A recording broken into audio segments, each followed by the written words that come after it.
Okay, so you're on call, pager goes off, kid comes into the ER, hurt their finger.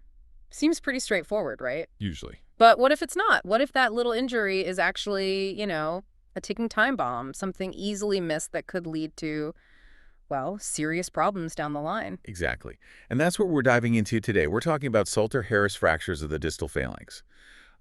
You probably know them as Seymour fractures. Right, the Seymour fracture. And specifically, why these can be so tricky, especially when the nail bed's involved. They get undertreated surprisingly often. They do. And we want to look at how a more modern, evidence-based approach really changes outcomes for these kids. So this isn't just about a broken bone. Not at all. It's about preserving function, preventing some really nasty infections. We're leaning heavily on a big review from the Mayo Clinic here. Okay. And the goal is to pull out the key nuggets for you, the stuff that directly impacts your clinical decisions, how you manage these patients. And yeah, definitely some pearls for boards prep too. Perfect. We want to equip you listening to really nail the diagnosis and treatment. Let's do it. All right, maybe let's start with a little history. Understanding where the Seymour fracture idea came from helps frame where we are now. Good idea. So yeah, about 50 years ago, Dr. Seymour first described these pediatric distal phalanx fractures. He noticed they were often, well, not treated correctly. So what was his description? What defines this fracture type fundamentally? Well, Seymour's work really shone a light on it. Typically, you're looking at a Salter-Harris type 1 or type 2 fracture. Through the growth plate. Right, involving the physis. Yeah. Or sometimes is what we call a juxta-epiphyseal fracture. Basically, a transverse break in the metaphysis, but really close, like within 1 or 2 millimeters of that growth plate. And the weakness is right there at that junction. Exactly. In growing kids, that epiphyseal-metaphyseal junction is the weak spot structurally. Okay, and that classic mallet finger look we sometimes see. What's the biomechanics behind that? Why does it droop? The mallet finger. That's a huge clue. It's all about where the tendons attach. You've got the flexor tendon, the FDP, inserting distal to the fracture on the epiphysis itself. Okay. But the extensor tendon inserts proximal to the fracture line on the main part of the phalanx. So when it fractures, those pull in different directions. And that creates the droop. Precisely. The distal fragment gets pulled down by the flexor. So for you clinically, and definitely for board exams, understanding that anatomy of the tendon insertions is key. It helps you diagnose it and also helps you explain it to the family. See a mallet finger in a kid with a finger injury, think Seymour fracture. That makes perfect sense. Okay, so that's the historical baseline. Now, the big evolution seems to be around the nail bed. Seymour didn't really focus on nail bed injuries with these, did he? No, not explicitly. And that's where our contemporary understanding has really shifted. This is the game changer, honestly. Why is it such a big deal? What happens when that nail bed is torn? It's critical for a couple of reasons. First, if the nail bed is disrupted, bits of its soft tissue can get trapped right in the fracture site. Oh, like blocking the reduction? Exactly. Yeah. Soft tissue interposition. You can try all you want, but you might not get a good closed reduction because there's tissue physically in the way.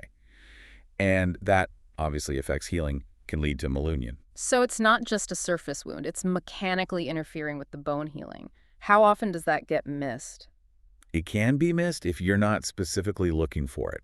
And the major clinical consequence, the really crucial point here, is that when a nail bed laceration is present, these fractures must be considered open fractures. Right. Open fracture principles apply immediately. Immediately. It completely changes the management.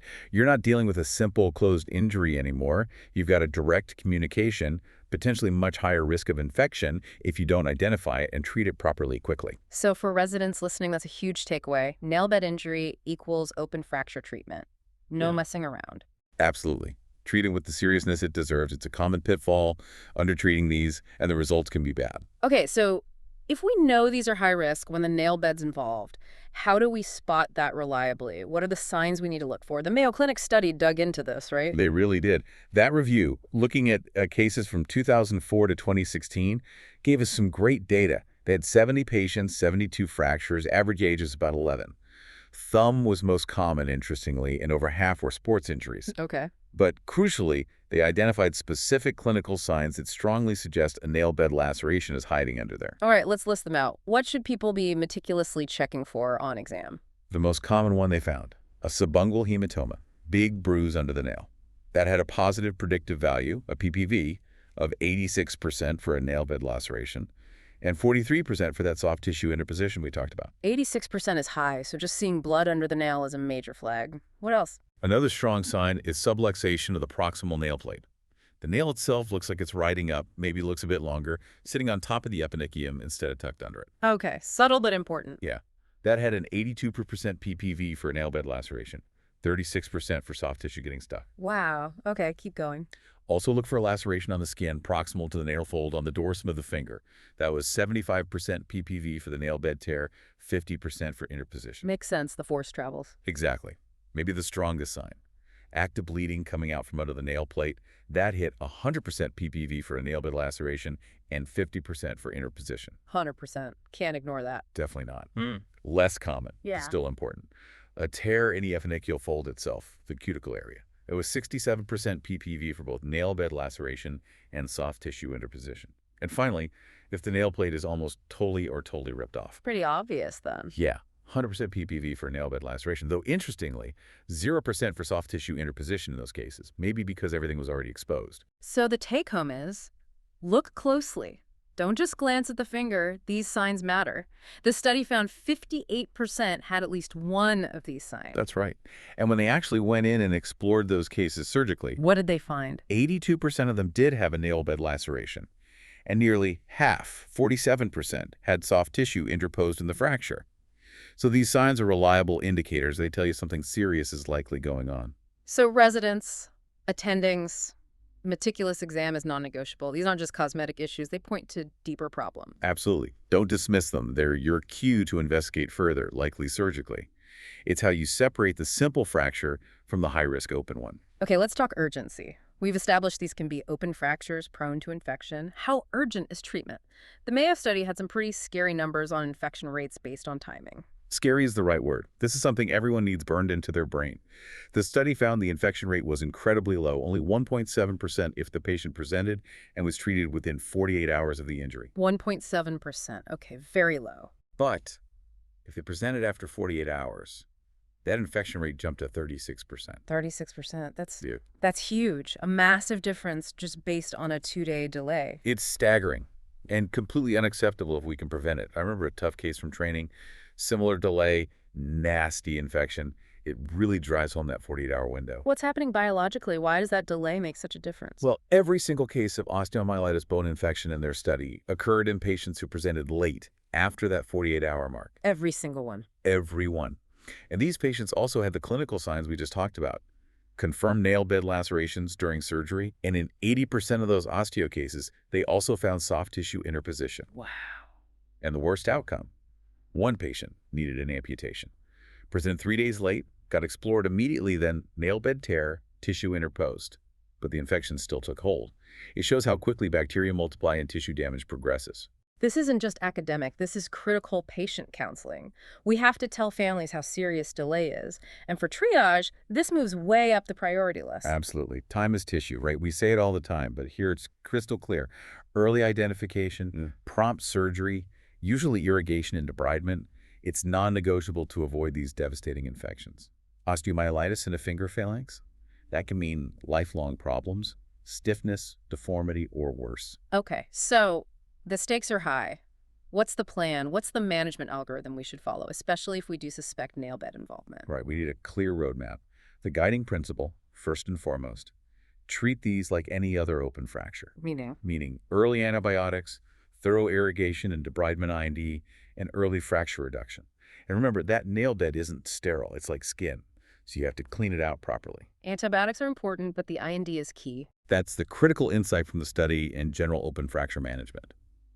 While antibiotics help, it's the early, aggressive, surgical cleaning, the debridement, that is the primary factor in preventing osteomyelitis.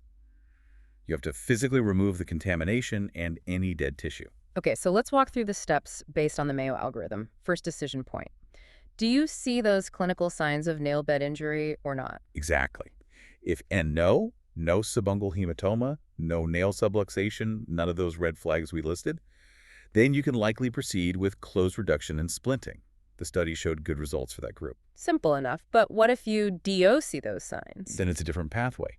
Surgical exploration becomes mandatory. No question, you have to look. You have to look. That means taking the nail plate off carefully, washing everything out extensively, copious irrigation, debridement of any non-viable tissue, carefully examining the entire nail bed, pulling out any trapped soft tissue, and then meticulously repairing any tear you find in the nail bed itself. Okay, repair the nail bed. What about fixing the fracture itself? Good point. After you've cleaned everything and repaired the nail bed, you assess the fracture stability. If it's stable after you reduce it, splinting might be enough.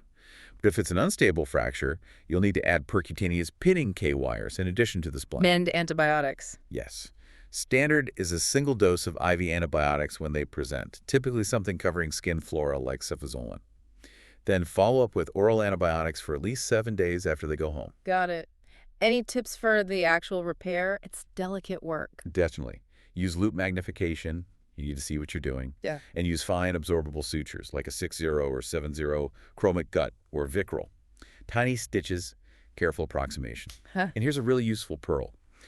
After you repair the nail bed, gently tuck the original nail plate back under the epinocule fold. Oh, use the nail itself. Yeah. It acts like a natural splint or stent. It helps keep the nail fold open, prevent scarring there, and actually helps stabilize the fracture reduction too. This counters that old concern Seymour had about removing the nail causing instability. In fact, removal is key to allow proper repair and cleaning, and putting it back helps stabilization. That's a great practical tip. So it's a whole unit repair bone, soft tissue, Yeah. nail bed. What about after surgery, therapy? Crucial. Don't just immobilize everything for weeks.